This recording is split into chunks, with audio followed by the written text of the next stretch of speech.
So I picked the second sentence as the sentence that really stood out to me. The first day brought the pillage, destruction, and arson of several mansions on Fifth Avenue and Lexington Avenues, plus elegant shops and jewelry stores on Broadway. This reminds me of the George Floyd riots and protests that were occurring all over the nation. Specifically, since this is talking about New York, I'm referencing the one that occurred in New York where stores were also rioted and pillaged.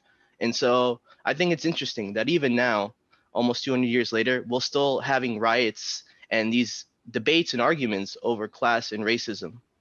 Yeah, I kind of it's kind of like what Weinstein said. It's that the riots were terrible because they used barbaric ways to kill these people, not just like the murders themselves were already like awful, but the way in which they killed these people were just cruel and just barbaric. Yeah.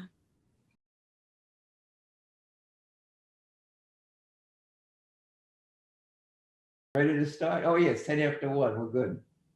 Okay. So today, welcome, everybody. And today, Professor Weinstein and I are going to talk about the draft riots. We're going to do a brief presentation. We'll look at Joanne Raitano's book, Restless City. Professor Raitano used to teach at LaGuardia, and I went to school with her. So I'm very proud of the book she wrote, Restless City, and glad to use it. So we're going to do a brief presentation, and all of this relates to the questions I sent you, and the answers to those questions are due, I wrote June 3rd, but let me tell you, whatever work you're doing for me, you have to have it to me by next Tuesday, June 8th. That is the really last deadline, because that is officially the day we're supposed to have a final exam. So everything is due that day. And more importantly, my grades are due. And even more important than that, I'm going on vacation after that. So I got to get my grades in and go to North Carolina. So next Tuesday, whatever work that's due for this course, you've got to have it to me by next Tuesday. I'd like it before then so I can do some grading over the weekend. So for these draft riot questions, if you don't have the questions, put it in the chat and either Oleg or I or Stephen Weinstein will send you the questions. But I sent you the draft riot questions. We're going to do the first 5 questions today, and then we're going to do question 6 on Thursday, which involves the primary source, the Steinway Diary. If we were at the college, you'd all come to the archive and we'd look at the diary, but we're going to look at it virtually. So we're going to do the first 5 questions. If you don't have them, again, please put in the chat and we'll send you those questions.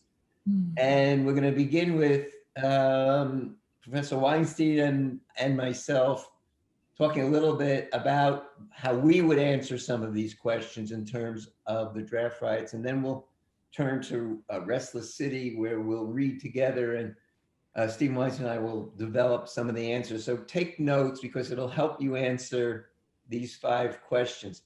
Did anybody not get the questions or not get the attachment, the Restless City attachment? If you didn't get that, please put it in the chat. No, I did not. What? No, I did not. All right, put it in the chat, and Oleg and I and Oleg can, if he could do it now, we'll do it now. By the way, Christian, your LaGuardia email address isn't working. Only your AOL address is working. I don't know if you know that, but your LaGuardia address bounces back. So I think that's maybe a reason why you're not getting some of the stuff. And there's another student, I think Jonathan, I think your LaGuardia email is starting to bounce back. So I don't know if you're getting everything, but I noticed the other day that some of the stuff is bouncing back from you. And Saima, you need some stuff sent to you. So Oleg, if you could help me out and do that, that would be great, because Saima and Christian need questions and maybe attachments. Okay, so let's get started before we run out of time with me yapping away here. Stephen, why don't you start us off in terms of, Yes. the draft riot was the largest single incident of civil disorder in the history of the United States. That's hard to believe. I mean, let me just say right away, it's very hard to believe that this was the largest incident of civil disorder in US history. And so few people even know about it. It's sort of like this, what we're now learning about Tulsa. I mean, there are these major riots that happen and they get lost to history. So, Stephen, in your sense, what caused this? Why was it lost to history? Well, Start us why off. it was, I could answer the second one first, why it was lost, I think, easier. Because Americans traditionally don't like to discuss painful topics. We're in a constant state of denial. It's like arguing that the country was not built on slavery, when clearly it was. So if we can just push it under the rug, push it aside, and adopt the feeling that, well, we're a progressive country and we're always getting better. There's no backsliding. It's just one thing after another. It's better, better, better. If it doesn't fit that narrative, it gets pushed aside. It was a minor event, so we don't study it. We don't write about it. And wasn't there a major school of thought led by Richard Hofstadter Yes. that supported that all of Yes. American history? Yeah, the progressive tradition in history, led You- by Hofstadter and many others. Was Hofstadter at Columbia when you were at Columbia? No, he had already passed away. But I bet is the feeling of this consensus and that everything was good, and Yes. all of America is good, and was probably still in the hallways. No, I think we don't buy this anymore. But we were buying it Yeah, up for a until long time we were buying it. But Joanne Raitano, in her book, she had a terrific sentence that I would just like to read because I wrote it down, that New York was a city, this is before the riots now, torn apart by class, racial, ethnic, political, and economic strife. I'd say it again so students can write it down, because Yeah. it's a wonderful quote from Restless City Yeah. that could set the theme for today's class and Thursday. Go ahead. New York was a city, this is back before 1863. New York was a city torn apart by class, racial, ethnic, political, and economic strife, meaning contention. And do you think it's still true about New York today? Yeah. Yeah. But If- what city isn't? If you agree with Weinstein and Raitano, give me just put a thumbs up if you agree with this statement of New York City has and still is. Tiffany, you agree. Daisy agrees. Ivan, we've got 3 in the class so far agreeing that New York City has and still is torn by. Pedro, you agree. Torn by race. What is it? Race? Class, race, ethnicity, political, and economic strife. And Brian agrees. And I'm going to give it a thumbs up. So taking that statement, Stephen, to today's topic, the race riots, what's the detail that you could use to explain the causes of that race riot in 1863? Yes. In July of 1863, under the theme that you just set. Yeah, so 1863 had precedents. It didn't just happen with no years before that. And during the 1850s, New York was in a severe economic crisis. The economy was not good. And there was a lot of new immigration from not just Germany, as we've seen with the Steinways, but also from Ireland. And they typically took the worst paying jobs because they were mostly unskilled laborers. So there was racial conflict because when the Civil War broke out, the fear was, since this was a war to free slaves, that these slaves would move north and take away the Irish low-paying, low-skilled jobs. That was one element of the racial animosity. Would you also say Class? that that's also a social class conflict? Yes, yes, because well, it gets. Remember, the Irish were mostly Catholic, and I suppose some members of Germany came. They were Catholic too, and this was a Protestant-run city. If you remember the movie Gangs of New York, there's a lot of religious animosity, and the Protestants did not want to let go of the city to the Catholics. This had been going on since the mid 1840s. But I'm getting back to what you were saying about the new immigrants, the Irish taking the lowest paying jobs, and the Irish worker saying to himself or herself, wait a minute, this civil war, if the North wins, is going to send a lot of low-skilled people, Black people up North, and they're going to take our jobs. Is that a race issue or a class issue in your mind? It's both. I think so. And of course, that's an assumption that this would happen. So assumptions are not always reality.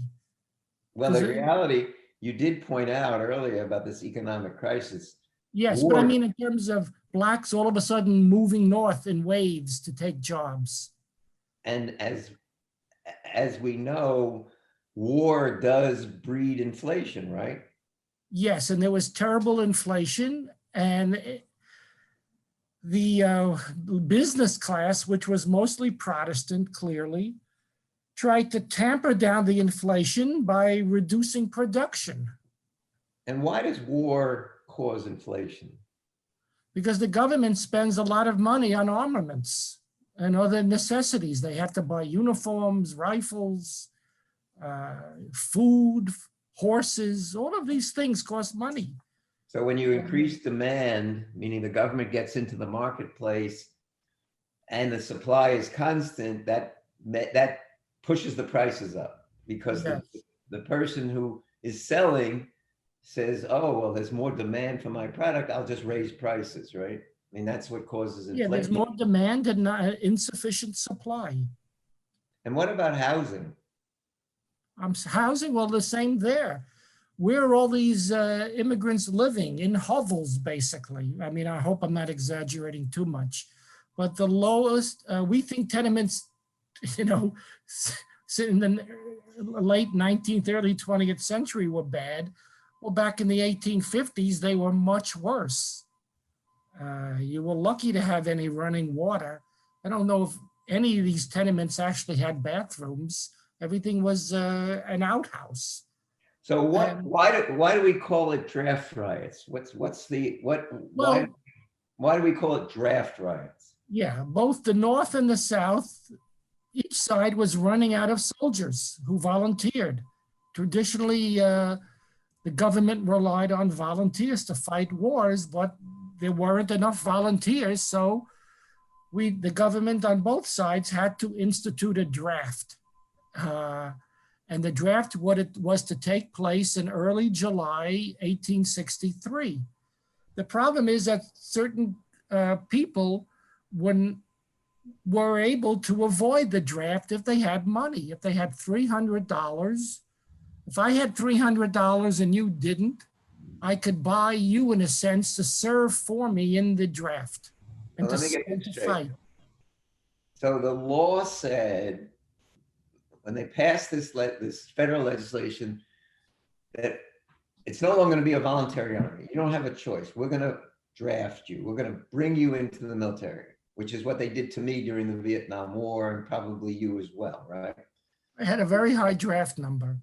I didn't. Okay, so you're drafted, meaning you're going to serve in the military. But if you gave the government $300, you didn't have to serve? Right. I mean, $300 was a good amount of money. I wouldn't have had it. But people did. Rich people had this money and they would pay. Probably it was probably a good annual salary in Yes. 1863. So this is where the class resentment would come in, you know?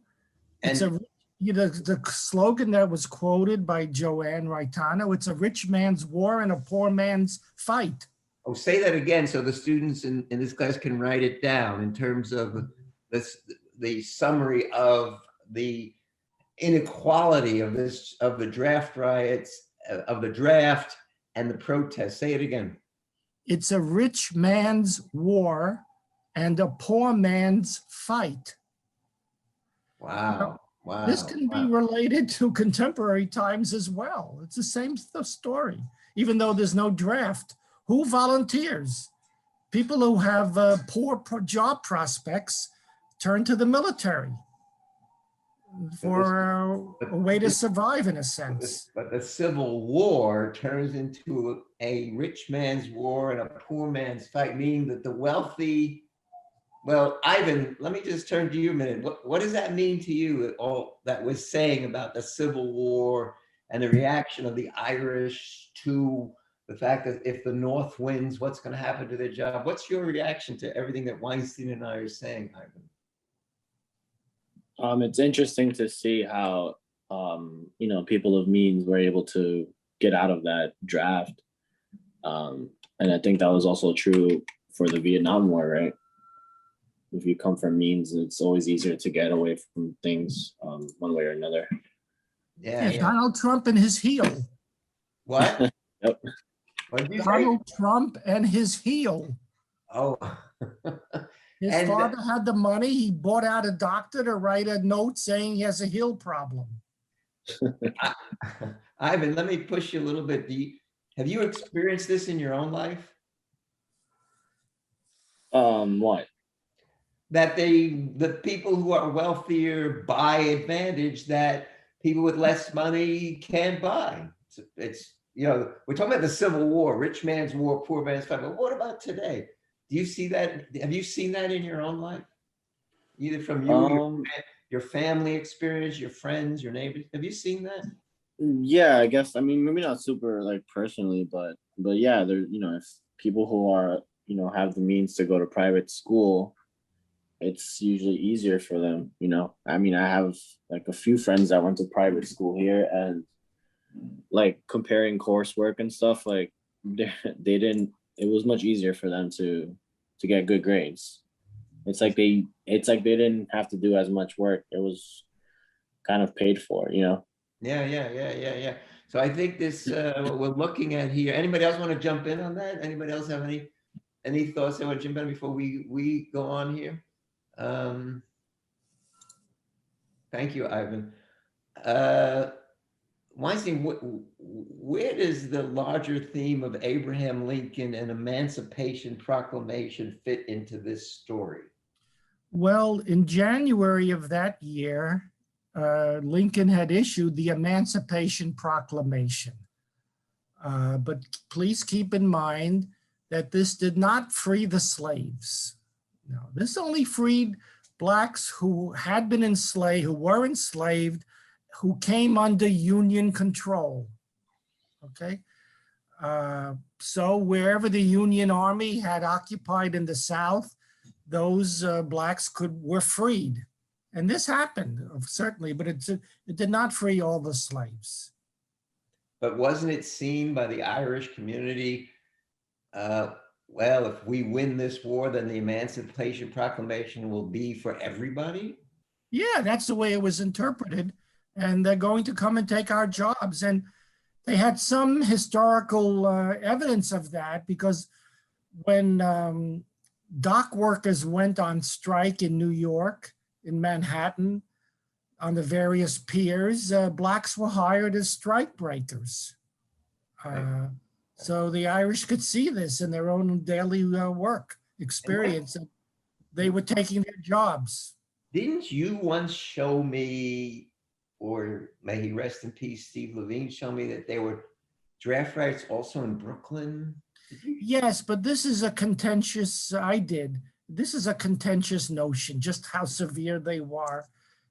Yeah, I think there were along the the coast where IKEA is today, in Red Hook, right around there. There were riots because there were You dock showed workers. something from the Brooklyn Eagle or something? Yes. Because Brooklyn also was a place where blacks could flee, and much like there was Seneca Village in Manhattan, there's Weeksville in Brooklyn. And Weeksville, there's a few homes are still there. Yeah. And one other thing to remember, that New York was really, I'd say, I mean, I don't know for the exact center of the Underground Railroad. I mean, one of the most famous abolitionists and leader of the Underground Railroad was Henry Ward Beecher of the Plymouth Church in Brooklyn. And Frederick Douglass spoke there. He spoke elsewhere in Brooklyn as well during these years. So there was a strong tradition of Underground Railroad activity, which I suppose Irish could see that, my God, blacks are coming. Yeah. They're coming from the South. They're being smuggled out, and they're coming right here to New York. So to summarize, in terms of these 5 questions I'm raising, Narissa, could you, from everything that Weinstein and Lieberman have just said, can you give us one cause, immediate cause of the draft riots? All right, Christian, you're there. Do you remember anything that we just said about a cause of the draft riots? Okay, so from my understanding of what you guys said, is that the Americans that were already here, the Irish immigrants. I'm going to help you out. Go ahead. What? That were already here, they were afraid of of those who were coming through sea, because they were afraid that they would take the positions that they already had. Well, good summary. So one of the causes of the draft riots, Carmela and others who are now going to write it down, is that the resident Irish who had the lowest paying jobs, Christian, tell me if I'm summarizing this wrong, really believed that, hey, if we win this war and we free up all those slaves, these black workers are going to come here and take our jobs. How did I do, Christian? Perfect. Carmela, you got it? Can I add on? Yeah. You got it, Carmela? You writing it down? So it's Pedro, like, okay, wait.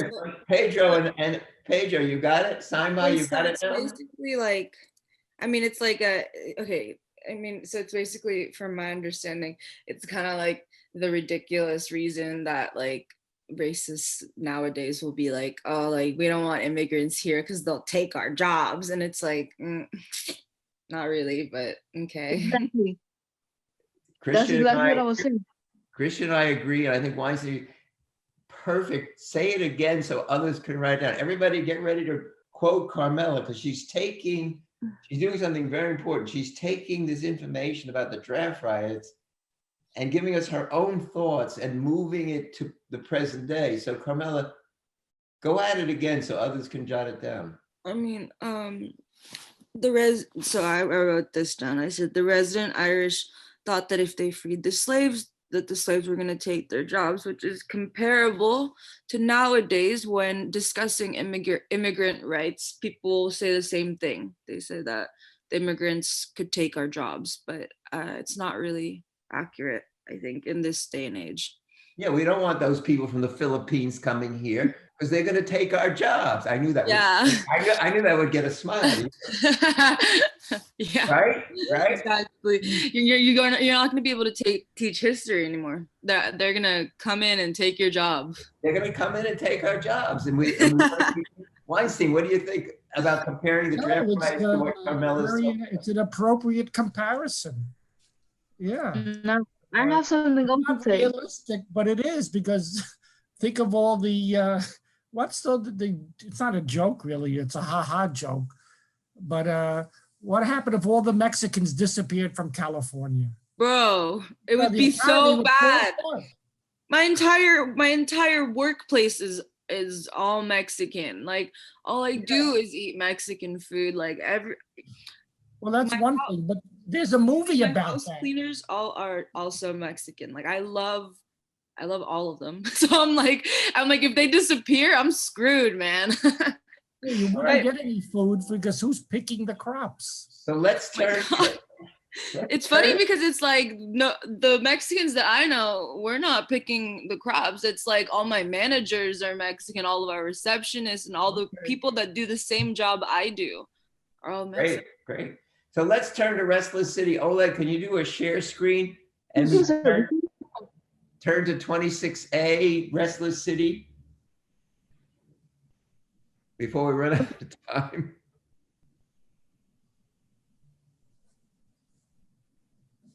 Okay, and I'd like to start with page 72, make it a little bit bigger.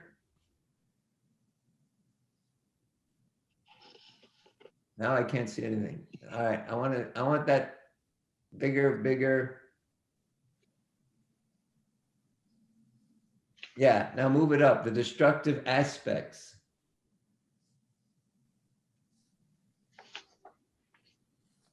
Move it up a little bit more. So we start, you see that 1863 draft riots, the destructive aspects, move it up. Up. More. Good. You can stop there. Okay. Saima, are you there, Saima? Yes, I'm here. Okay, can you do a little reading for us, the destructive aspects of metropolitan Yes. conflict? Go ahead. Okay. The destructive aspects of metropolitan conflict were never more evident than during July 1863, when mobs ruled the streets in the worst riot in the history of the United States. Records document that over 100 persons were killed, including at least 4 Blacks who were lynched. 70 soldiers and policemen, plus a minimum of 128 civilians, were seriously injured. Hundreds of people were burned out of their homes, thousands fled, and untold numbers were dumped into the river. All right, stop right there. Saima, what's your reaction to what you just read? This is crazy. Like I'm just shocked, I guess. And give me one detail that shocked you. The fact that the soldiers and policemen were injured as well. And anything else shock you that soldiers and policemen were injured? Anything else in what you just read is shocking to you? Untold numbers were dumped into the rivers. Yeah, untold numbers were dumped into. So make sure that when you answer this question, you use that quote, okay? Okay. All right, Narissa, are you back? I don't think Narissa's. Pedro, can you do some reading? Yeah, I'll do some reading. All right, estimates at the time suggested. Estimates at the time suggested that fatalities surpassed 1,000, even in exaggeration. As that says it? What estimates at the time say that the fatalities surpassed 1,000, period. Even if an exaggeration. Go ahead. This figure accurately measures the way in which the 1863 draft riots exposed the trauma of a nation in the midst of a civil war, and a city torn apart by class, racial, ethnic, political, and economic strife. All right, stop right there. Put in your own words what you just read and what strikes you if you were going to tell a friend about this riot of 1863. Just give me your own words. That the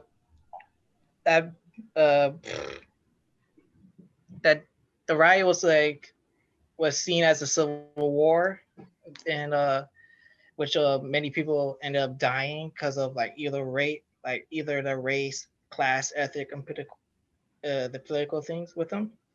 And in your own life experience, Pedro, I'm going to push you a little bit. Aye. As you've navigated life, do you find that race and class have determined your own behavior or your family or your neighbors? Do you find that someone's wealth and someone's skin color really is an important factor in the way people are treated?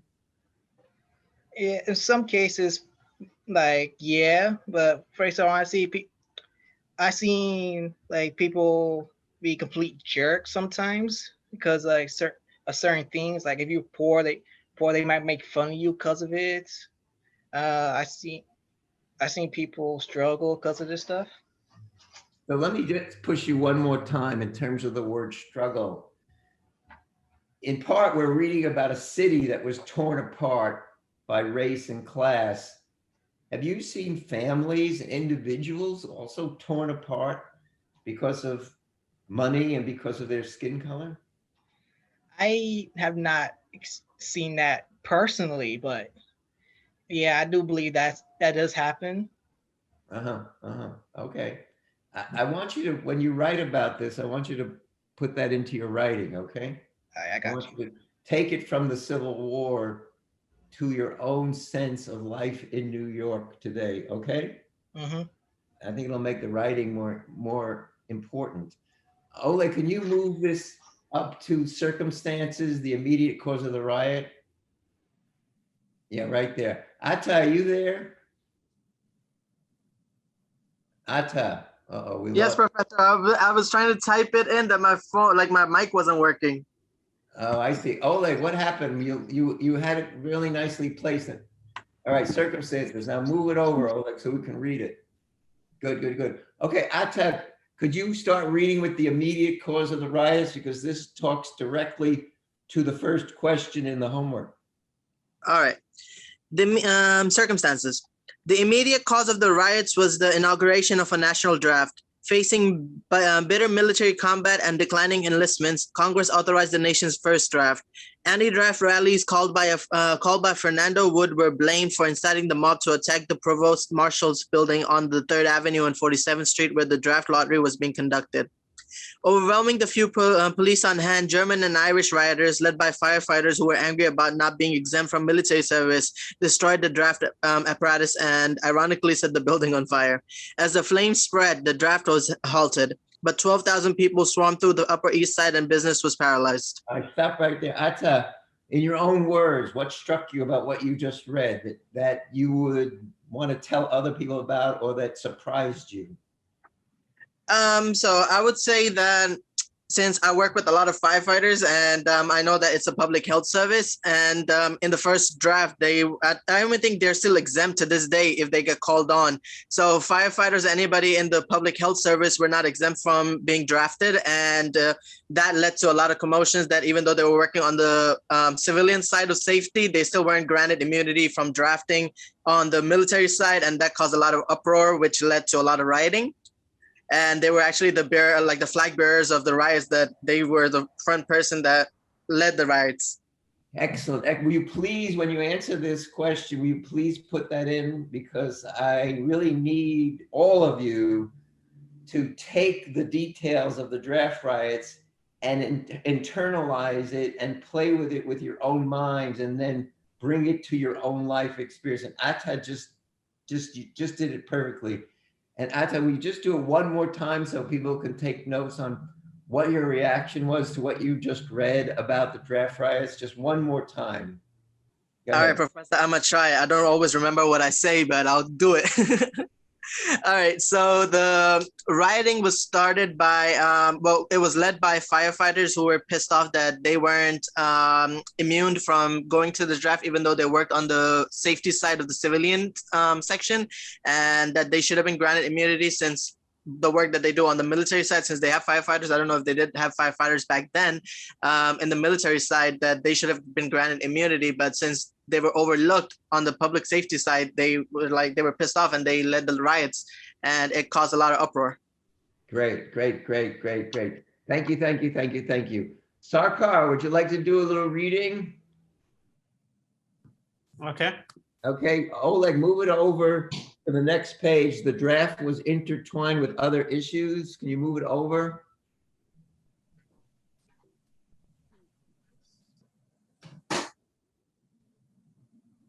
Move it over more, Oleg. Or the worker. No, wait a minute. This one, workers. Move it to the top of page 73. The draft was intertwined with other issues. 73. Hold on. Yeah, you went too far. I want the top of page 73. You were on page 72. You just had to move it over a little bit, and you would have gotten to page. Okay, you're on page 72. Now go to No, page 70. 75. Yeah, this is 75. One second, No, it's too big. I 70, cannot. One second. 73. Yeah. 75. Yeah, 73. That's page 73. Yeah. Move it over a little bit. I don't think so. It's this one. It's 73. Well, I want the page that says the draft was intertwined with other issues, one of which was class. Oh, yeah. It's here. Yeah, On yeah. the- 73. All right, make Yeah. that bigger. So we can read it. You make it bigger? Yeah, it's bigger. It's bigger. You I'll wanna make it- I want it even bigger. even bigger? Okay. Yeah. Yeah, now move it over so we can see the whole thing. You can get rid of it. Oh, there you go. Okay, Safkar, you ready to read? Yeah, it's not. Oleg, you made it too big, so now it's too big. Go down one so we can see the whole sentence. Yeah. No, go down one more. One more. Yeah, good. Leave it there. Sarkar. are Yeah, you now it's there? okay. Okay, the draft was intertwined. Yeah, now it's okay. Go ahead. The draft was intertwined with other issues, one of which was class. To most workers, the draft was unfair because it allowed rich men to avoid service by buying a substitute for $300, a sum that no workers could afford. Immediately, the civil wars was labeled a rich man war and a poor man fights. It was significant that the draft's rights began with a major coordinates labor stoppage in which hundreds of skilled and unskilled men refused to report for work. Instead, the march up 8th and 9th Avenue complaining others workers to joining them, tearing down telegraph lines and tearing up street tracks. All right, stop right there. Sarkar, when you were reading that, was there anything there that struck you, like surprised you, or that you found interesting? Any sentence there that you went, that's interesting, or that surprises me, or that you'd want to tell other people? Yeah, I think this is surprising that the quotation there, a rich man's word and a poor man's fights. I think this is the big interesting and surprising. Yeah, and you would agree with Carmela because she found it, and you would agree with Weinstein. They three of them found that is the key phrase when you're talking about the draft riots, that the rich will get wealthy during the war and the poor have to go put their bodies on the line and they can't get out. Am I summarizing it well? Yeah. Okay, thank you. So the next paragraph, rich people were chased off the streets. Arbaz, are you there? Yes, sir. Okay, you want to give us a read? Rich people were chased off the streets. Sure, no problem. Rich people were chased off the streets and many fled the city by boat or train. The first day brought the pillage, destruction, and arson of several mansions on 5th and Lexington Avenues, plus elegant shops and jewelry stores on Broadway. On the second day, there was a battle over the expensive Brooks Brothers clothing store on Catherine Street, which was looted and sacked. In an extension of the 1850s culture wars, 2 Protestant charitable institutions, the 5 Points Mission and the Magdalene Asylum on 88th Street and 5th Avenue, also were destroyed. Let me ask you the same question, Arbaz. With what you just read, what did you find interesting? What struck you? What would you want to tell other people about? What did you read just now and say, oh, that's interesting? Oh, the second sentence, the first day brought pillage, destruction, and arson of several mansions on 5th Avenue and Lexington Avenue, plus elegant shops and jewelry stores. It reminds me of the rioting that was happening. Was it a couple? I don't know how many months it's been since the pandemic, but there was the riots in New York and everywhere else because of George Floyd. And so people were breaking into the stores and all that. So that's kind of similar, I guess. Brilliant. Also over race, right? Yes, race and even class, if you wanted to throw that in there. Brilliant. All right, Arbaz, that was perfect. I want you to repeat it so others who are taking notes can quote you in terms of why this was the sentence you picked out. And also it gets at question 2, which is the intertwining of the various issues involved. It's not just one issue involved in the draft rights. So go at it one more time. Sorry to make you repeat. Sure, no problem. So I picked the second sentence as the sentence that really stood out to me. The first day brought the pillage, destruction, and arson of several mansions on Fifth Avenue and Lexington Avenues, plus elegant shops and jewelry stores on Broadway. This reminds me of the George Floyd riots and protests that were occurring all over the nation. Specifically, since this is talking about New York, I'm referencing the one that occurred in New York, where stores were also rioted and pillaged. And so I think it's interesting that even now, almost 200 years later, we're still having riots and these debates and arguments over class and racism. Brilliant, brilliant, brilliant. Thank you so much. That was really, it makes my day to hear that kind of stuff from a student. It's really, really great. Tiffany, are you ready to do some reading? Sure. All right, Oleg, move this up. I want Tiffany to start reading the third and most volatile of the rioters' grievances. So move it up, move it up, move it up, move it up, move it up, move it up, more, more, more. All right, you see that? The third, move it up. Okay. Tiffany, can you read that? It's at the bottom. Oh, what'd you do, Oleg? Okay. So you see at the bottom, Tiffany, the third and most volatile of the rioters' grievances? Yeah. Okay, go ahead.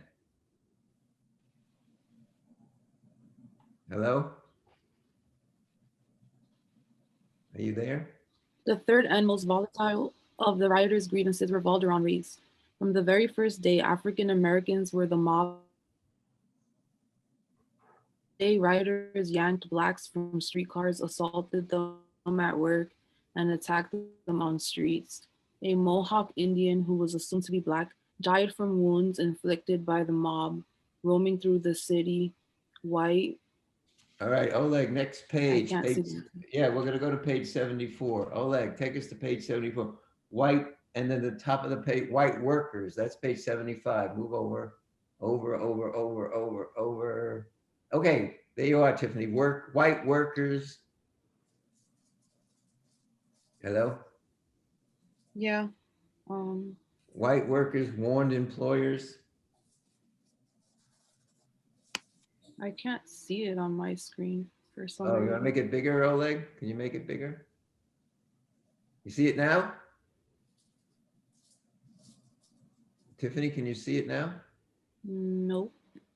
Really? Oh, I think she has problem with connection. you have a connection problem? All right, Brian, are you there? Yes. All right, white workers warned employers. Can you read that? Thank you, Tiffany. White workers warned employers not to hire blacks. That evening, rioters mobbed the Colored Orphan Asylum at 43rd Street and 5th Avenue. Although the children were safely evacuated, the building was demolished and set ablaze. All black men seen along the waterfront were immediately attacked. Several were chased into the river, with at least one, perhaps three, being lynched and roasted over a fire.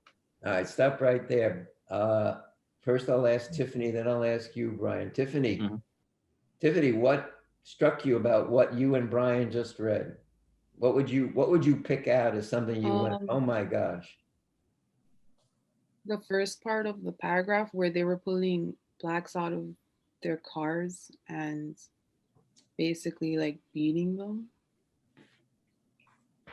And can you link that to anything that you've experienced in your, either read in the papers, seen on the news, anything, bring it to the current day treatment of African Americans about mobs and mob violence, yanking blacks from streetcars, assaulted them at work and attacked them on the streets? Is this totally foreign to your experience and what you've read about in terms of treatment of African Americans in our city? I think it can make a connection to police brutality and how blacks are specifically targeted for traffic stops and ridiculous things that other races wouldn't have. Like they're not basically targeted for like ridiculous things. Like I don't know. I think it's called driving while black. Yeah. right? You're yanked from not a streetcar, but from your own car, not because you've done anything wrong, but because of the color of your skin. Brian, what struck you in what you just read?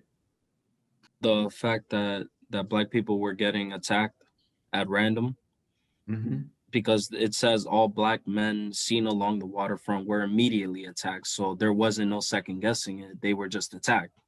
And Yeah, how would you put that into your own thoughts about New York today? I feel like the only thing that is like the dividing line is like they can't get immediately attacked, but eventually I think they will get attacked. Yeah, yeah, brilliant, brilliant, brilliant. Thank you, Brian. Who else? Let's see, who else wants to do some public reading? Could I interrupt for a second? Yeah, sure. Because the thing that struck me was how cruel and subhuman the attacks were. Not just killing people, but roasting them over a fire. I mean, this is barbaric. Where did you see that? Where's the quote? The last clause. Read with it. at least one, perhaps three, being lynched and roasted over a fire. Oh my gosh. This is the height of barbarity. Several were chased into the river, and at least one, perhaps three, being lynched and roasted over a fire. This goes beyond human behavior, you would think. Yeah, But it's not. It shows you the violence and the hatred of these people. Yeah. It's very depressing to Very read. moving. Who was just talking? Professor, it's me. Yeah, tell us what you're thinking. I could finally understand why Black people in New York get mad when police and people with authority attack people of their skin, attack other Black people. So Christian, while you're here, could you read this paragraph? Tuesday brought wider attacks on the African American community. Can you read that for us? No, it's so small. It's too small for you? Daisy, are you there? Daisy, are you there? Jonathan, are you there?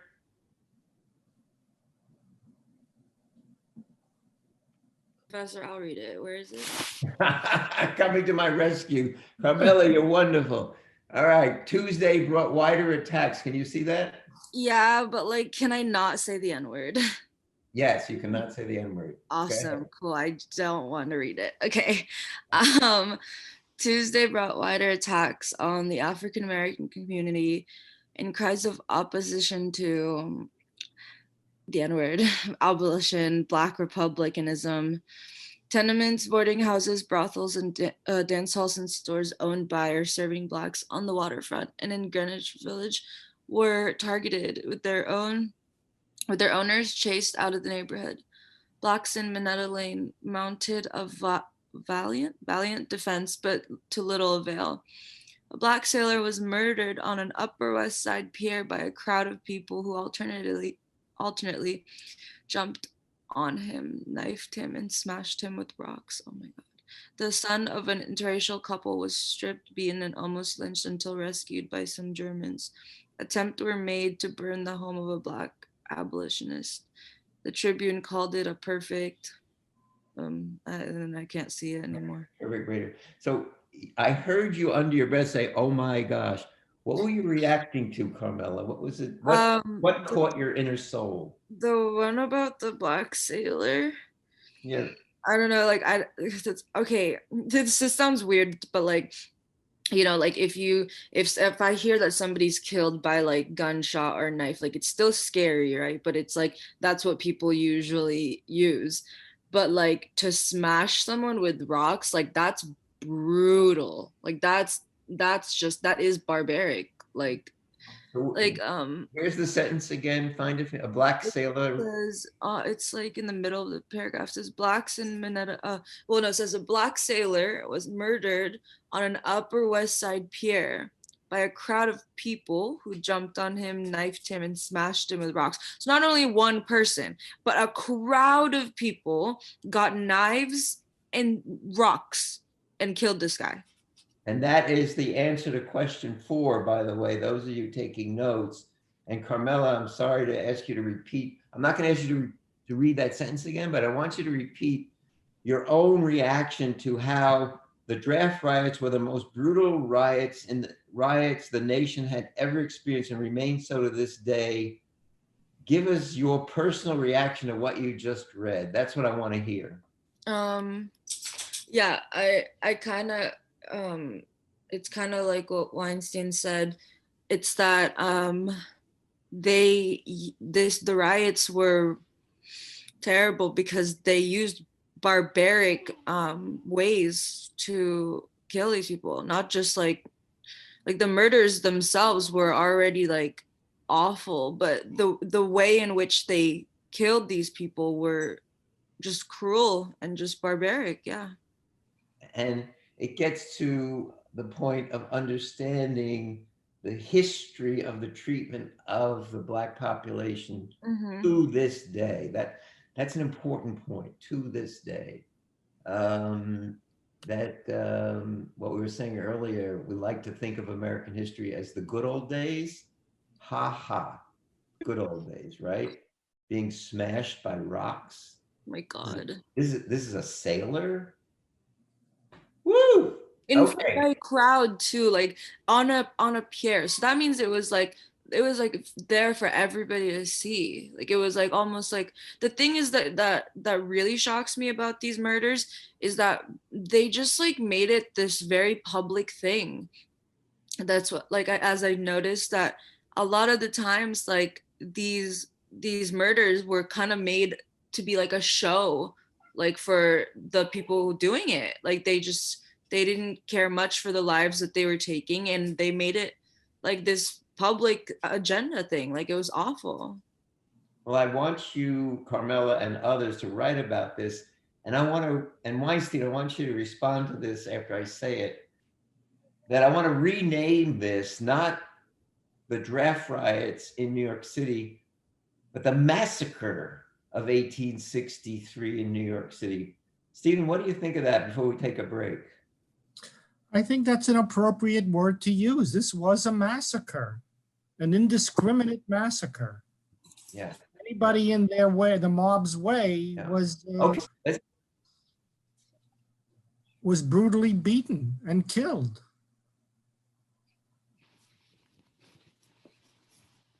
Yeah. Okay, let's take a 15-minute break, and it's now 2:05. I'll see you at 20 minutes after 2. We'll see a video about the draft riots. Oleg, is the video working? Yeah, okay. See you in 15 minutes, everybody, and we'll see a brief video about the draft riots. Go take a break. Thank you. So that we can use that chat room to start a discussion, which we'll have to continue on Thursday. You ready, Oleg? Yeah. Okay, everybody, get ready. Remember to use the chat room while you're watching the video to tell me what you're finding interesting and what you want to know more about. Okay, Oleg. As rents climbed, inflation soared, and the casualties mounted. It would also bring to a tragic climax antagonisms that had been building for years, between rich and poor, native-born and immigrant, Protestant and Catholic, white and black. All those tensions would come to a head in the long, hot summer of 1863. And when the trouble came, it would begin with the most wretched and despised of the city's beleaguered citizens. Resentment had been building for a very long time. There are class animosities that have riven the city. The Irish, for instance, have been proselytized and missionized and invaded by these Protestant missionaries who have been out to reform them, who have decided that they're subpar, in some cases barely subhuman, certainly heathens, or certainly the wrong religion. These people are finding themselves, many of them, with their wages, in fact, going steadily down, the quality of their living arrangements, in fact, going down. But there's a lot of people who are getting the short end of the stick, and they find it now exacerbated by the wartime conditions, but the draft triggers it. By 1863, opposition to the war had been growing for more than a year, especially amongst the Irish. As one Union defeat followed another, and the horrifying casualty lists grew longer, anger towards the government intensified. Abraham Lincoln's Emancipation Proclamation, which had taken effect on the first of the year, and which asked whites to fight and die for the freedom of blacks, only made matters worse. But it was the passage of the Conscription Act in the spring of 1863, the first federal draft in American history, that aroused the most fury. It authorized the government to draft hundreds of thousands of men into the Union Army against their will. Anyone with $300 to spare, meanwhile, nearly a year's wages for most working men, could buy their way out. For the Irish, it was the last straw. The opinion among the Irish was that emancipation would result in hordes of blacks coming north and working for less than they did, and they were working for minimum wages as it was. But the reality was that the oldest ethnic group in New York next to the Dutch are African Americans. And it was the Irish immigrants who had really driven African Americans out of serving jobs and hauling waste and every menial job there was. The Irish had taken those jobs. They were making it harder in the 1860s for African Americans to get jobs. But the Irish fear was that emancipation would result in blacks taking their jobs. And the rich don't have to fight in this war because they can pay $300 to get out of it. It was a perceived injustice, and in some ways I think it was a real injustice. In June 1863, the war moved closer to home when Confederate forces under Robert E. Lee invaded the North, spreading terror throughout the Union and threatening Harrisburg, Philadelphia, New York itself. As the July date set for New York's draft lottery approached, fear and resentment amongst the city's immigrant poor began to seethe out of control. In, I think, 59, 60, in the campaign that Lincoln was elected in, a Southerner wrote a book, which was a science fiction scenario. What would happen if? And he spelled out a possibility that included great riots breaking out in northern cities along class lines of the Irish rising, armies being having to pull back to deal with them, and the South becoming triumphant. And that scenario, you know, was arguably within an ace of being played out. On the 4th of July, word reached New York by telegraph that more than 50,000 men had fallen outside a tiny town in Pennsylvania, only 150 miles away, called Gettysburg. 1 week later, on Saturday, July 11th, 1863, drawings began at the Uptown Draft Office on 3rd Avenue near 46th Street. The first to be called was a man named Jones. By 6 that night, more than 1,200 names had been pulled from the drum. July 12th, 1863. Draft has begun here and was in progress in Boston last week. We shall have trouble before we are through. The critical time will be when defaulting conscripts are hauled out of their houses, as many will be. This draft will be the crucial experiment to decide whether we have a government among us. George Templeton Strong. Sunday, July 12th, dawned sullen and hot, without a breath of wind. With every shop and office closed until Monday, people began drifting out of the stifling tenements and into taverns, and began to drink and talk. With almost every able-bodied soldier in the area still at Gettysburg, the city's small police force had no reinforcements. But there was still no cause for alarm.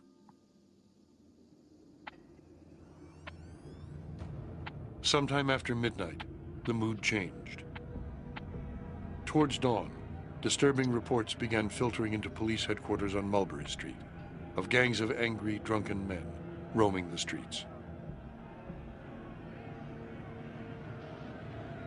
Not long after sunrise, on Monday, July 13th, 1863, waves of angry Irishmen began spilling out of the Lower East Side, moving west across Broadway and heading uptown towards the draft office, armed with iron bars, brickbats, and bludgeons, and growing all the time.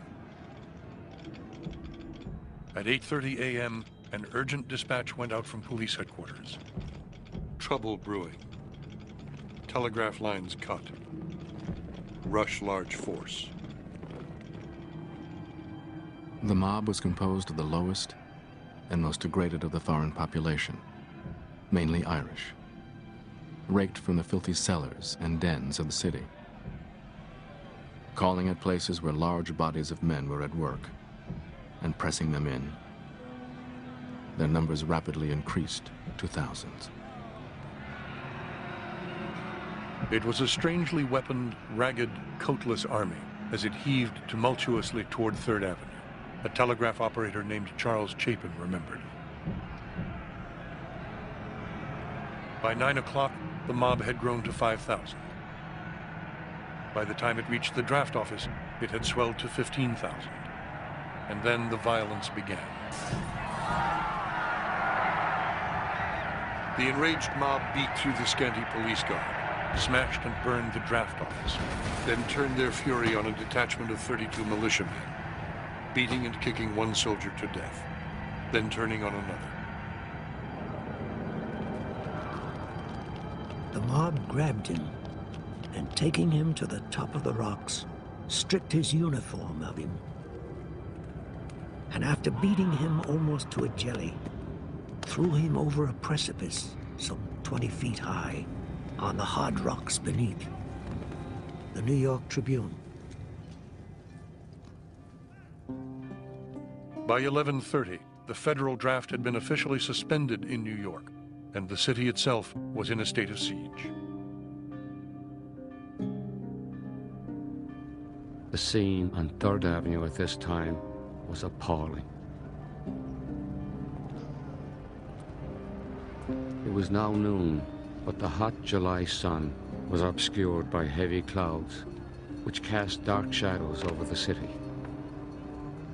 As one glanced among the dense mass of men and women, the eye rested upon huge columns of smoke rising from burning buildings, for the mob had now begun to plunder and burn, giving a wild and terrifying aspect to the scene.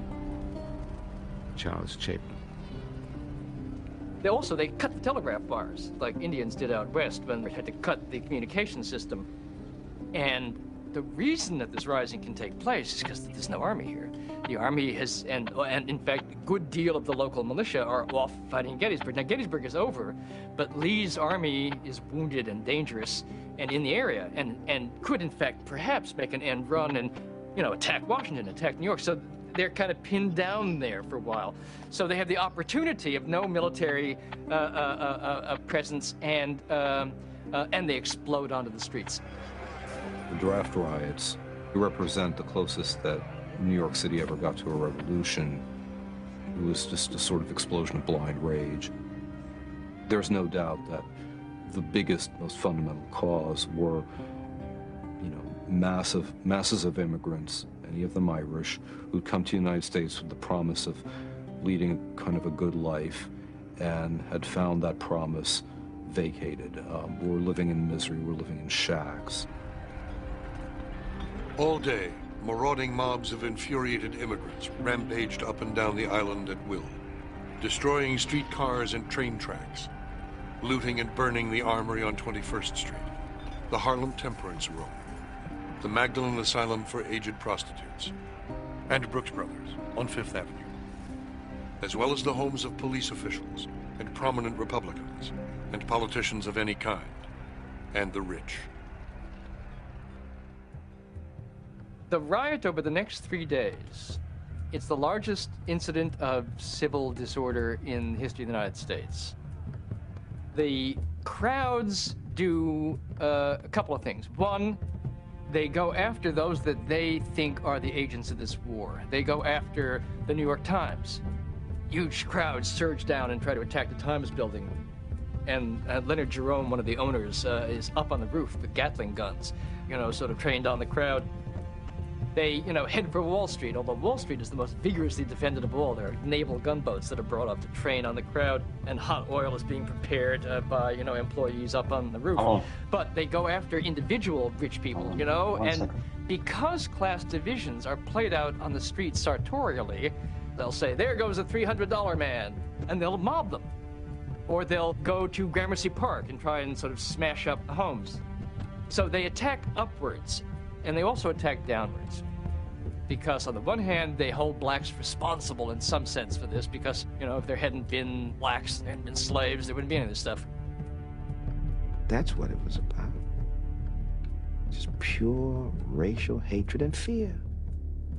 And then those who have kept people of African descent down for so long begin to believe the lies that somehow we are different from the rest of humanity.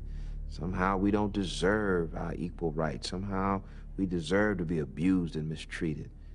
And then they act out on that in the most vicious and brutal of ways. At 2:30, a mob of immigrants screaming, "Burn the nigger's nest," surrounded the Colored Orphan Asylum at 5th Avenue and 43rd Street, home to more than 200 African-American children under the age of 12. All of the terrified children managed to escape out a back door, the older ones carrying the younger ones on their backs, before the mob broke in, hacked apart furniture and toys with axes, then set the building on fire. A 10-year-old girl was killed on the street outside when a dresser heaved from a window. Well, the extent to which the black population had become the symbols of everyone's anger in this war is really seen in the destruction of the Colored Orphan Asylum. This is probably the most offenseless group of people in the city at the time. But a mob walks up to the asylum, torches it, and is attempting to kill the inhabitants. A police guard has to escort the children with their little bags and satchels of clothes tossed across their shoulders through the streets of Manhattan. The police and the soldiers are carrying rifles with bayonets on them to keep the crowds back. They have to put these children on a barge and carry them out to the middle of the East River where no one can get to them, where they remain for a day or two before they go on to Long Island to safety. July 13th, 1863. The Colored Half Orphan Asylum on 5th Avenue is burned. Tribune office to be burned tonight. If a quarter of what one hears be true, this is an organized insurrection in the interests of the rebellion, and Jefferson Davis rules New York today. George Templeton Strong. By the end of the first day of rioting, the wealthiest and most important city in the nation lay in a state of anarchy, all but complete. As darkness fell, an infernal pall of smoke shrouded New York. Towards midnight, stabs of lightning and lashing sheets of rain broke over the town. If the devil would appear before me now, if I could just stand for an hour on the streets of New York during the draft riots and see what this was like, this explosion, which I think to large measure would define the city for generations afterwards and would stay in the recesses of the memory. What did the city smell like and look like at that moment? That's the moment I would like to see. Stand on a rooftop and look down.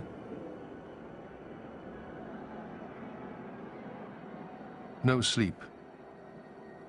The sultriness pervades the air and binds the brain. A dense oppression. All is hushed nearby.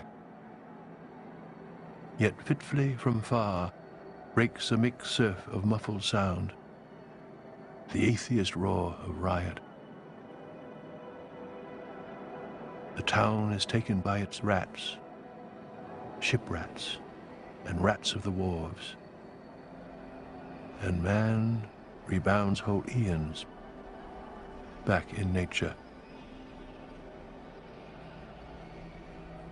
Herman Melville was watching this from a rooftop, and he said, the rats have taken the city. And to the degree that you're beginning to think about the dangerous classes, And now here it is, Judgment Day has come, and they've exploded onto the streets. The worst fantasies that you can imagine are actually being enacted. You look at the riots in Los Angeles, or you look at the Gordon riots in London in the 1780s, or you look at the Paris Commune, there's only one mob in history. All mobs do the same things. There's a reptilian brain buried in the human brain, and when people lose their individuality in mobs, they do things like this. And the draft riot mobs were no different from any other mob. They were capable of really extraordinary, hideous violence against people. On Tuesday, the atrocities against African Americans grew worse. On 8th Avenue, a mob of 5,000 men went house to house, searching for black families and interracial couples to hang and burn. On Wednesday, the hottest day of the year, a black shoemaker named James Costello was beaten, kicked, stoned, trampled, and then hanged. A few hours later, a mob of Irish laborers pulled a crippled 22-year-old black coachman named Abraham Franklin from his lodging house. He was tortured, lynched, burned and mutilated, then dragged through the streets by his genitals. His body parts are then fetished. The crowd begins to chop pieces of his body up and carry them about as souvenirs. And that's not necessarily the most extraordinarily violent episode that happens in this week of violence. Blacks were chased to the docks, thrown into the river, and drowned. While some, after being murdered, were hung to lampposts. Between 40 and 50 colored persons were killed, and nearly as many maimed for life.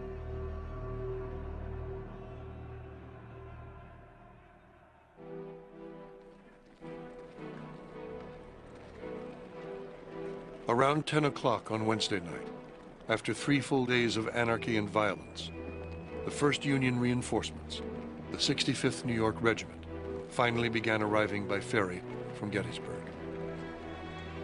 The 7th New York Regiment arrived the next morning, and the tide of battle turned. There are nothing less than pitched battles in the streets, and they attack the barricades, there are Gatling guns set up, all the machinery of high-tech warfare that we associate with the Civil War is being played out here on the streets.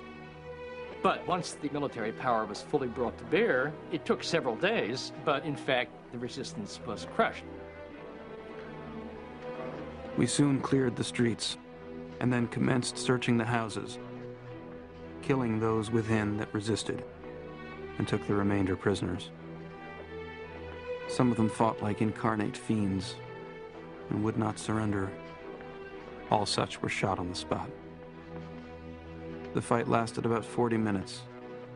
The mob being entirely dispersed, we returned to headquarters. Captain H.R. Putnam. Like the police, the exhausted, sunburnt troops were almost all local boys, many from Irish and German families themselves, with strict orders to disperse the immigrant mob, and if necessary, to shoot to kill. There was a question, I think, of the loyalty of Irish police. What will they do with their own? I think that was a question in the minds of the upper classes. Can they be trusted to put these mobs down? And as it turned out, it was the Irish cop who did his job and fought the mobs. And some of them lost their lives doing it. By Friday, New York had been completely occupied by federal troops, and calm had been restored. But the city lay shattered. Hundreds of buildings had been burned or demolished, and $5 million in property had been destroyed. The loss of life had been appalling. No one would ever know for sure, but at least 119 people had been killed in the draft riots, including 18 African Americans, 16 soldiers, and 85 rioters, most of them Irish. The number of killed will never be known because bodies were thrown in the river or buried in secret, but we do have enough of the crude outlines of that conflict to know that there's never been anything like it in the history of the United States. A gloom of infamy and shame will hang over New York for centuries. Over 3,000 are today homeless and destitute, without means of support for their families. It is truly a day of distress to our race. The Irish have become so brutish that it is unsafe for families to live near them. And while I write, there are many now in the stations and country hiding from violence. The Christian Recorder. Nothing delights us more greatly as to hear of Yankees burning, destroying, and killing Yankee buildings, Yankee property, and Yankee men. The Charleston Daily Courier. I think one of the great comments from the draft riots comes oddly from Walt Whitman, who during the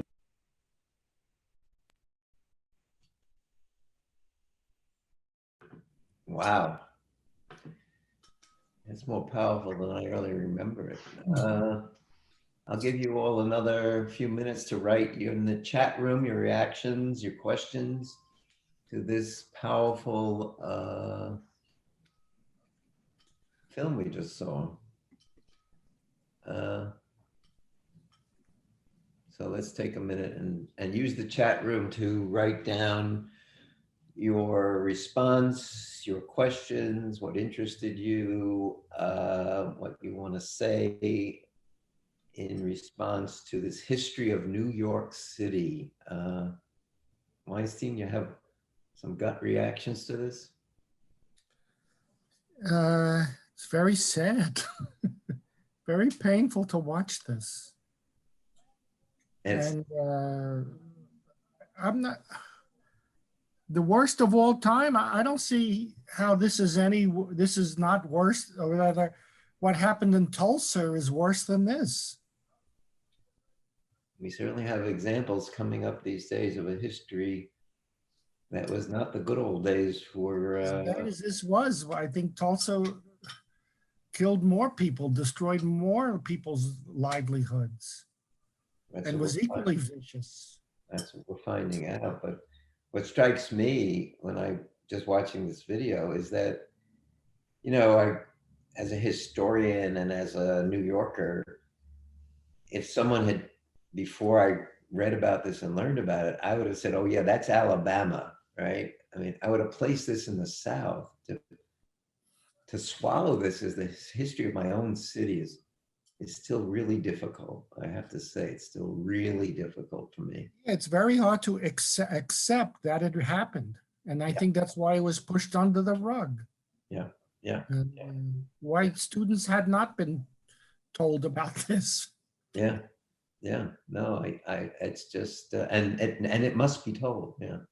All right, let's look at the chat. Everybody, anybody want to jump into the chat room? We're going to look at the chat room now, and for the next 15 minutes, we'll have more time on Thursday to talk about your reaction to this. Saima, you're the first one up. No, you're not. Let's see. Yes, Professor, the Irish were upset. Arbaz, you're the first one here. The Irish were upset. Are you there, Arbaz? Yep, can you hear me now? Yeah. Okay. You want to read what you, or tell us what you're saying here about the Irish upset of the African Americans? Yeah, the Irish were upset at the African Americans because they believed that they were the ones taking their jobs, when in actuality in the video, it said that the oldest ethnic group with the Dutch in New York were African Americans. So technically, the Irish were displacing the jobs, and they had it all wrong, which only shows that this was more racially and class focused than actually having a purpose, you know? You are so smart. That is perfect.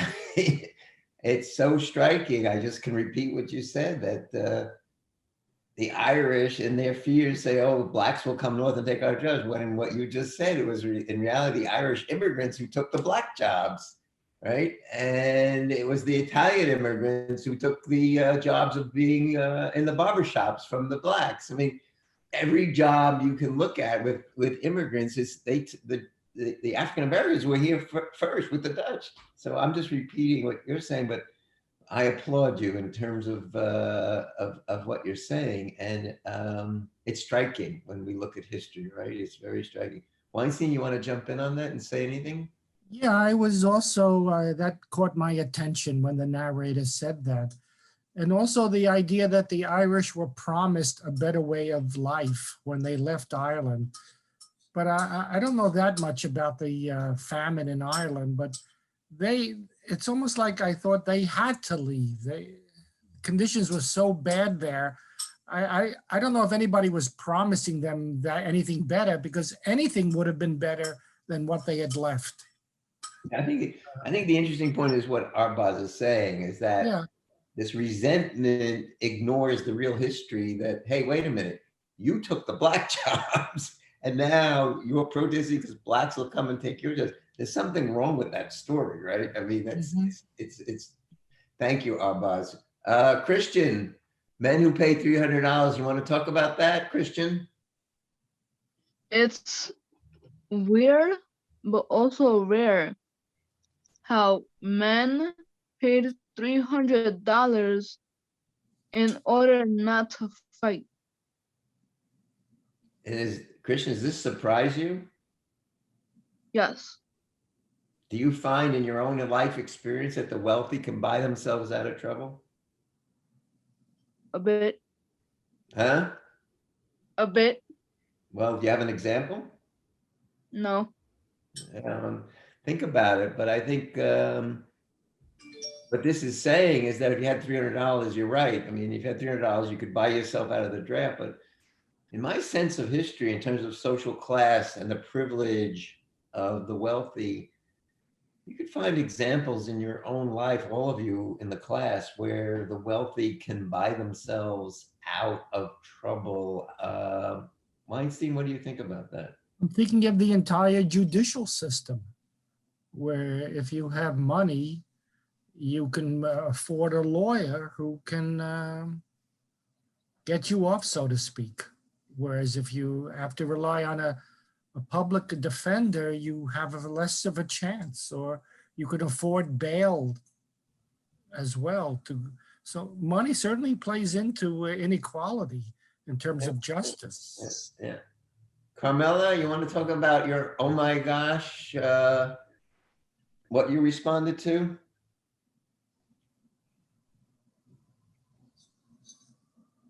Carmela, you there? Are you awake? Hello, Carmela. Okay, we'll move on. Ivan, what couldn't you believe? Where are you? Yes, Professor. Yeah, you couldn't believe what? Oh, it said there that that the New York Times building had a Gatling gun on the roof of it, and the owner of the Times was up there on the gun, pointing it at the protesters, which is weird. A newspaper company would have to have a gun on the roof of the building, you know. And what do you think they were? What was the Times afraid of? What's your fantasy of what you think? Why would the Times put a machine gun? That's what a Gatling gun is. It's the predecessor of a machine gun. Why are they putting? I'm sure they were aware that they were inciting publication, maybe that was pro-war, or maybe their publication was gonna make a big thing of the protesters, and go against them. So they probably knew what they were doing. I mean, their goal is to sell paper, right? So obviously putting controversial stories is what they want to do. But obviously when you have protesters and rioters, they know what they're inciting, Yeah, and the protesters clearly saw the New York Times as a newspaper that was supporting the Republican Abraham Lincoln and supporting the war. Weinstein, I see you shaking your head. What do you think? Yeah, it was a Republican newspaper that promulgated the ideas of the upper class. Yeah. It was that simple. And support of Abraham Lincoln. And keep in mind, folks, that New York City did not vote for Abraham Lincoln. New York City was not voting ever for Abraham Lincoln and the Republican Party. So no surprise that a newspaper like the New York Times that had supported Lincoln and supported the Republican Party. It's not the Republican Party of today, for sure, but would be attacked by this mob. And also, I'm remembering that Wall Street had Gatling guns too, right? Didn't the Navy come in with Gatling guns to protect Wall Street? And they had hot oil ready in this video, hot oil ready on the roofs. I mean, they were going to attack Wall Street as well, but they were well defended by the Navy. Daisy, you want to jump in here with the military draft bill from today? Still hasn't changed. Are you there, Daisy? Yeah. Tell us what you're thinking there. Tell us what you're thinking. Go. I mean, the draft bill from then and the draft bill from now, it's pretty much has stayed the same if you really think about it, for the reason being that people that are coming from low income families are not well off or well educated tend to get drafted into the bill, even though it kind of, now everyone is included in the bill, but it still targets the same group of people over and over again, because if you don't have the money or you don't come from a wealthy family, then you're kind of asked out and have to go to war, even if you don't want to. So are you saying that even within the military, that the poorer people are the ones who go into battle and the wealthier people get desk jobs? Is that what you're saying? Yeah, because even today too, if you really think about it, when recruiters come into your school, especially in high schools, they always tend to go to the very urbanized, poor people schools and high schools and that, the public schools, and try to make it seem like, oh, it's a good thing, just come join, we'll give you more an opportunity than what you would get outside in the real world. That's so interesting. Daisy, will you make sure that you write about that when you answer these questions? Are you in the military, Daisy?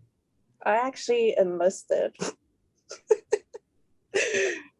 You enlist, so right now you're enlisted in the military? Yes, I'm just waiting to take my ASVAB and then I get to leave. And you enlisted in the Navy, the Air Force, the Army. Where are you enlisted in? The Army. And where are you going when you it kind of varies because I have to pass my ASVAB test and then I get to either leave in 2 weeks or ship out in the middle of September. And where you don't know yet? Somebody mute themselves. I can hear something in the background. Would everybody So mute? you have to get the form? It would be probably, because I know basic training is somewhere in Texas, so it probably would be San Antonio or somewhere else. That's where my brother did his basic training. My brother was in the Air Force and he was in San Antonio. And he was there in the summer. Get ready, it's real hot in San Antonio in the summer. I'm not looking forward for that. I remember my brother Gary, may he rest in peace, when he was in the Air Force and he was in San Antonio. Oh my God. All right, Daisy, please write about this when you answer the question. We have 5 more minutes and let's move to Saima. Are you there? Yes, I'm here, Professor. Tell me about this video being sad. Why did it make you sad? I mean, in general, each time I hear about killings of this rioting and all that, that just, I mean, I'm sure it makes everybody sad, but this video, I sent another response after that as well, you're gonna see. And I just wanted to say, I remember this one topic we learned earlier in the semester, and I remember telling you that I was really surprised that I never heard of this before. Similar to this, I'm very shocked that I never learned about this riot, and yeah, it just never came up. So it was just really shocking to see that, this was such a big thing in our city and I've never even heard about it. And let me push you a little bit, Saima. In terms of your own thoughts, pushing you on the question of why do you think you never heard of it? Why do you think, I'm really pushing you into your own intellect now. There's no right or wrong here. But why, in your mind, do you think you never did hear about it? I just think I feel like when you think of America, you think everything's perfect. So I feel like growing up in school, they just pushed the narrative that, hey, everything was I don't know. That's a really good question. I just feel like we were just raised to believe America was a certain way. And then when you get older, you start learning about hey, this happened. And for example, in this class specifically, we're learning about stuff that happened where we're living basically, which is just even more shocking, That's a very good question. I'm gonna dwell on that. Oh, I'm glad you will. I mean, that's the purpose of this course, actually, to get you to dwell on it. I have to tell you, Saima, I've taught this course for a long time. I still feel bad. I Yeah. still feel bad because I want to believe something else. And I see this video and I do the reading, and it makes me feel bad about the history of our city. I feel a bit embarrassed. Yeah, it is embarrassing. I can totally agree with that. You know, I'd rather have this take place in Alabama. I just would rather. I just think, oh no. I mean, it's like this. I mean, Carmelo.